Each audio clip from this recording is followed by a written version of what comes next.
நார்மலாக எழுந்திருக்கிறத விட இன்றைக்கி கொஞ்சம் லேட்டாக தான் எழுந்து காஃபி வச்சு குடிச்சிட்டு, இன்றைக்கி செவ்வாய்க்கிழமை இல்லையா, அதனால் இன்றைக்கி நான்வெஜ் எதுவும் எடுக்க மாட்டேன், நான்வெஜ் செய்ய மாட்டேன் வீட்டில். பியோர் வெஜிடேரியன் தான்.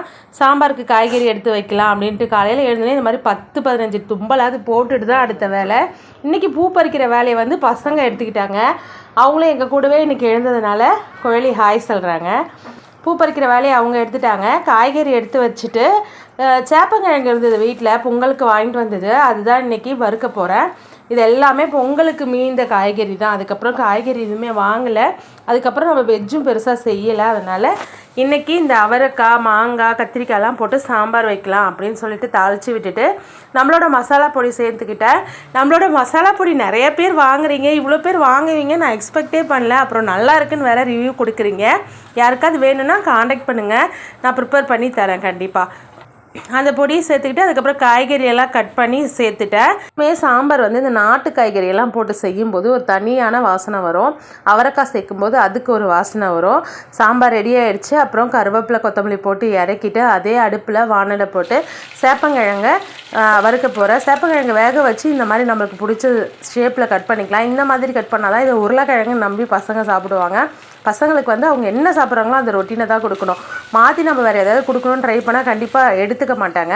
சரி, நான் உருளைக்கிழங்கு மாதிரியே இதை கட் பண்ணி அழகாக ஃப்ரை பண்ணி கொடுத்துருந்தேன். பசங்களுமே விரும்பி சாப்பிட்டாங்க. காலையில் சாப்பிட்றதுக்கு இட்லி தான் வச்சுருந்தேன். இட்லி வச்சுட்டு சாம்பாரே வச்சு மேட்ச் பண்ணிட்டேன். அதனால் காலையில் நமக்கு 2-3 டிஷ்ஷு செய்கிறதுக்கெலாம் டைம் இருக்கிறதில்ல. அதனால தான் பசங்களுக்கு வந்து சாதத்து கூடவே சாம்பாரை ஊற்றி அப்புறம் சேப்பங்கிழங்கு வச்சு கொடுத்து அனுப்பிச்சிட்டேன். நேற்று வந்து வீடியோ வந்து வாய்ஸ் இல்லாமல் சாங்ஸ் வச்சு போட்டிருந்தேன். நிறைய பேர் வாய்ஸ் மிஸ் பண்ணுறதா சொல்லியிருந்தீங்க. நேற்று நம்ம கொரியர் நிறையா இருந்துச்சு, அதெல்லாம் போட்டுட்டு வரதுக்கு எனக்கு ரொம்பவே லேட் ஆகிடுச்சு. அதனால் வாய்ஸ் ஓவர் கொடுக்க டைம் இல்லை. சரி, சாங்ஸ் போட்டு மேட்ச் பண்ணிடலான்ட்டு மேட்ச் பண்ணிட்டேன். அப்புறம் எல்லா கொரியுமே நான் கொடுத்துட்டேன். யாருக்குமே பெண்டிங் இல்லை. வால்நட் ஆர்டர் மட்டும் ஒரு 3 பெண்டிங் இருக்குது. வால்நட் இன்னும் நமக்கு கனெக்ட் ஆகலை. அதனால தான் அதுவுமே நாளைக்கு ப்ராபப்ளி கனெக்ட் ஆகிடும். எல்லாருக்கும் நான் டிஸ்பேச் கொடுத்துருவேன். யாருக்குனாச்சும் ஆர்டர் போட்டு ப்ராடக்ட் வரலைன்னா எனக்கு மெசேஜ் பண்ணுங்கள், அவங்களுக்கும் நான் என்னென்ட்டு செக் பண்ணி சொல்லிடுறேன்.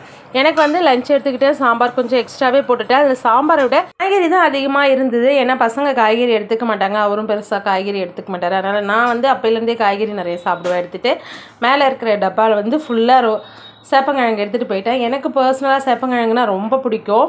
ஆனால் அடிக்கடி செய்யறதுக்கு டைம் இருக்காது. இது எனக்கு கொஞ்சம் டைம் எடுக்கிற மாதிரி இருக்கிறதுனால ரேராக தான் செய்வேன். எனக்கு ஆனால் ரொம்ப பிடிக்கும். முன்னாடி போட்டிருந்த வீடியோவில் ஒரு நெகட்டிவ் கமெண்ட்டுக்கு ரிப்ளை கொடுத்துருந்தேன். நிறைய பேர் இக்னோர் பண்ணுங்கள் வேண்டாம் அப்படின்ற மாதிரி சொல்லியிருந்தீங்க. பட் எனக்கு இக்னோர் பண்ணுறதை விட ஃபேஸ் பண்ணுறதுக்கு ஓகே அப்படின்னு தோணுச்சு. ஏன்னா இவங்களெல்லாம் நம்ம இக்னோர் பண்ணால் தான் இவங்களாம் ரொம்ப ஓவராக அட்வான்டேஜ் எடுத்துப்பாங்க. அவங்கள ஃபேஸ் பண்ணிடலாம் அப்படின்னு சொல்லிட்டு தான். வீடியோ பிடிச்சிருந்தா லைக் பண்ணி